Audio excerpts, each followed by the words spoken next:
James Burns, San Diego, California. I tattoo and body pierce.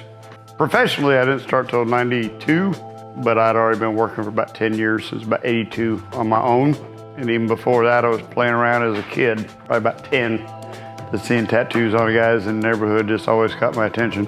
By the time I was a teenager, I started, trying to figure this thing out. Heard stories about, bottle of Indian ink and some pick and poke, and my buddies poking on each other. And that's what kind of set it all off. Once I figured out a way I could put marks in people's skin, it just took off from there.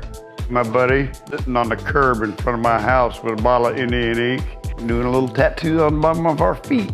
We did it on the bottom of our feet because our dads would have kicked our butt. So I spent several years just picking up and learning just anything I could on my own.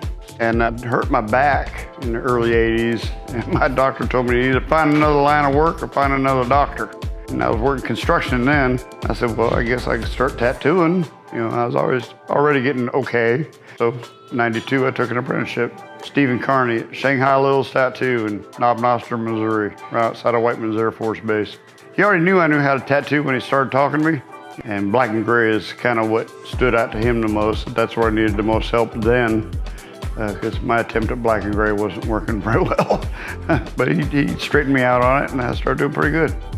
Back in the early days when I first started tattooing, people were just starting to wear gloves.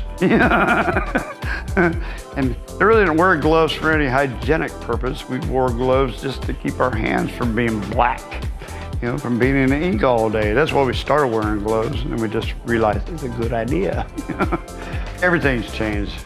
The whole approach to tattooing's changed. The equipment's changed. The pigments have changed. Everything's changed. Nobody builds their own stuff no more. We all buy it. We got tattoo supplies all over the place.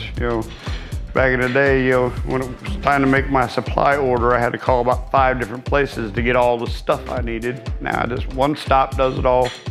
It's pretty easy these days. These are the wine and roses days, people. Enjoy them. I like doing all kinds of stuff though. I've been doing this so long, I'm not really that picky about stuff no more. I just enjoy tattooing. The people, the atmosphere, what we do. This is what I love. What I am now, I don't think I'd be happy doing anything else. It's a way of life. I see myself tattooing for the rest of my life. I'm getting a little older now, so I don't know how much longer that's gonna be, but so far I'm still doing pretty good, and I'm still here every day doing my job, and I'll do it as long as I can do it. My name is James Burns. I'm a tattoo artist. I've been a tattoo artist for almost 40 years now, or thereabouts. This is really the only thing I ever really want to do. I've done a lot of other things in my life, but it's always come right back to this. I've never stepped away from tattooing very long, a few months maybe, and I come right back to it because this is what I love. The whole atmosphere, the people, the art, everything, the equipment. There's a lot of different concepts of tattooing that I can get into. I like building, I like creating, so that's what we do.